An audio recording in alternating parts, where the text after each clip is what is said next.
Excelsior Televisión y me da mucho gusto que esté acá en el estudio para comenzar el 2019, año de enormes retos y difícil no hablar de lo que está ocurriendo con el tema de la gasolina. Así es, Tocayito, pues un gusto Bienvenido. como siempre. Pues sí, efectivamente el tema ahora en boga esta semana pues es obviamente el tema de la gasolina.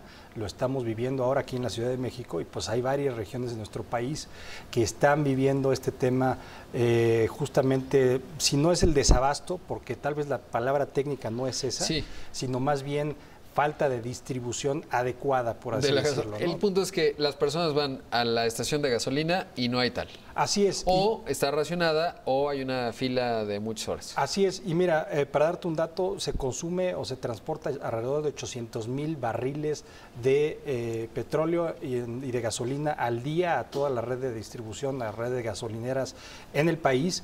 Como sabes, pues, y el auditorio sabe muy bien, desde el 2013 se reformó tanto la Constitución como las normas secundarias para abrir el mercado no solo de gasolina, sino de otros derivados del petróleo. Entonces ahorita pues tenemos una situación en donde hay competencia en el mercado. Sin embargo, Pemex sigue siendo... Exactamente, porque aparte de lo que decía hoy el presidente de la Coparmex es pues que se abran permisos para la importación, si ese es el asunto. Así es. Porque si bien está ya abierto, es decir, ya es posible que esto ocurra, necesitas un permiso para ello, si no te lo dan. Así es, y te lo tiene que dar la CRE, ¿no? La CRE, entonces, el tema principal ahorita es que Pemex es el principal proveedor de los derivados del petróleo en el mercado mexicano. Obviamente eso se ha ido abriendo durante el sexenio pasado, no sabemos este sexenio que va a pasar, pero lo importante aquí, creo que la clarificación importante es que es un tema de distribución. ¿Por qué lo digo? Porque se cerraron los ductos que venían tanto de importación de gasolina de Estados Unidos, somos un gran importador, somos un importador neto de gasolina y de otros derivados del petróleo de Estados Unidos. Se cerraron los ductos y principalmente donde hubo más problema, donde ha habido más problema es en la zona del Bajío, Michoacán, Guerrero, etcétera, ¿no? Y el centro del país. Entonces, si te fijas, digamos, tú lo has tuiteado, como comentamos en un momento, has tuiteado los mapas de la distribución de la gasolina, donde más hay problemas ha sido justamente en estas áreas. Y si te fijas, por ejemplo, en Cancún, en la península de Yucatán, no hay esos problemas porque no había la distribución o la gran distribución de este combustóleo no se hacía a través de los ductos, sino se hacía a través, o se hace a través de barcos, de embarcaciones. Entonces, creo yo que aquí hay que ver varias cuestiones. La primera es, obviamente, la efectividad de una política pública o de una implementación de política pública como esta, que obviamente está resultando un poco conflictiva, digamos, para efectos de la distribución de gasolina y obviamente para la economía.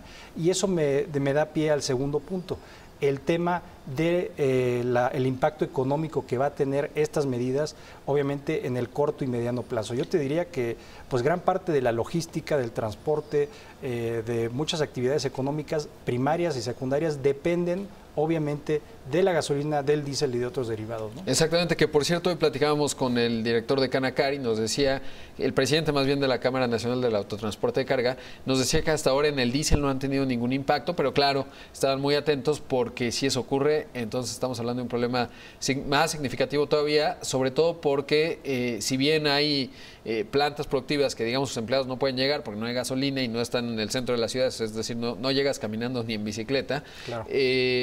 Pero si ya hay un tema de víveres, pues sí se convierte en un problema.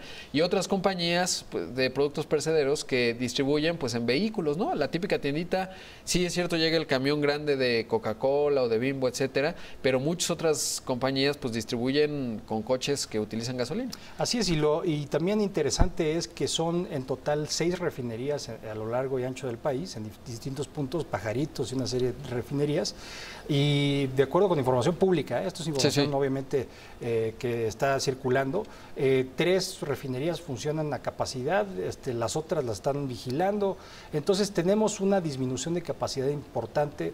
Han circulado muchos rumores en redes sociales, incluso algunos medios, etcétera, pues han difundido información no necesariamente exacta porque hay mucha desinformación. Diría falsa, ¿no?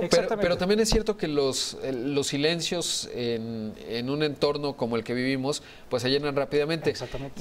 Sabes que reflexionaba Gonzalo Monroy, un experto en temas energéticos que ha sido multicitado en estos días, pero me parece que tiene un gran punto. Cuando se apagó el sistema Cuchamala, hubo mucha comunicación al respecto, los capitalinos nos preparamos y más o menos se pudo atajar el asunto. Aquí el problema fue fue que es algo muy súbito y ha faltado mucha comunicación. Yo creo que ayer la jefa de gobierno, Claudia Sheinbaum, hizo un gran papel en reunir ahí, al poner al director general de Petróleos Mexicanos, que ha brillado por su ausencia, al menos dando explicaciones, y darle a los capitalinos pues alguna certeza con un diagnóstico claro, porque lo primero que tienes que hacer para una crisis de incertidumbre es generar confianza a través de información veraz. De otra forma, se vuelve muy difícil. Claro, y como bien dices, pues se llenan los espacios por distintos otros actores que no necesariamente tienen información fidedigna o de primera mano. Y lo interesante, como bien dices, yo creo que fue una política no tan bien planeada, en aras de pues cortar la corrupción de tajo, que obviamente es loable, en aras de cortar. Y además este pocas tipo de detenciones, cosas, ¿no? Eso, digo,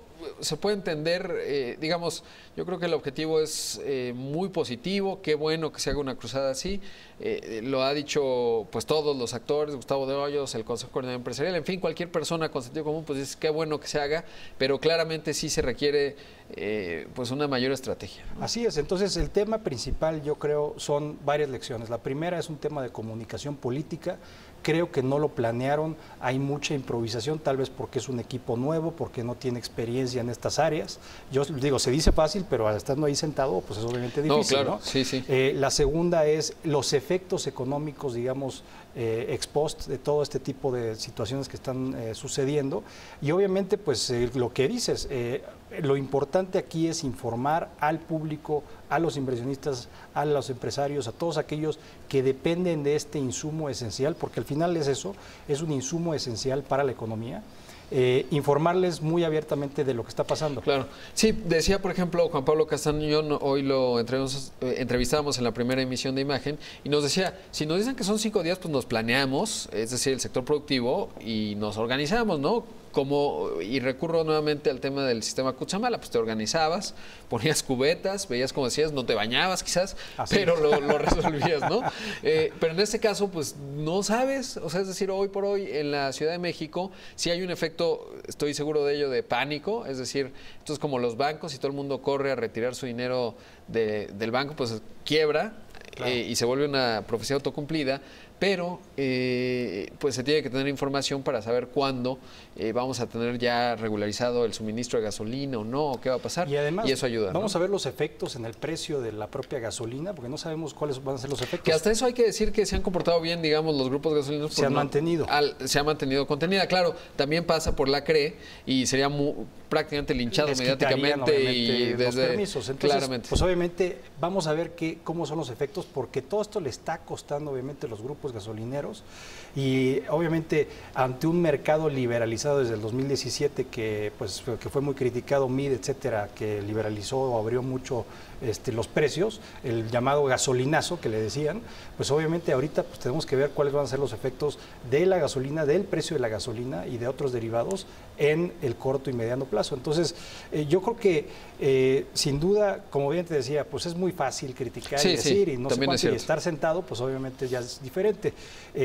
Pero creo que en este caso fue una orden desde muy arriba, que permeó hacia abajo sin tener muchos elementos como para cortar o hacer una política adecuada, informar, por supuesto, también ante una crisis que se podría venir y tener todos los elementos para responder ante esa crisis. Ahorita como se está respondiendo es, de nuevo, con carro-tanque, como le dicen, autotanque, carro-tanque, lo que sea, y están movilizando, digamos, están haciéndolo caso por caso, casi. ¿No? Está faltando en Michoacán, está faltando no sé dónde, entonces movilizan los autotanques de Pemex para justamente atender esa demanda que no se puede atender tan adecuadamente como se hace mediante ductos, ¿no? Por supuesto. Tocayo, siempre un gusto. Igualmente, Tocayo. Gracias por estar aquí. Gracias, vamos a hacer un corte, regresamos con más aquí en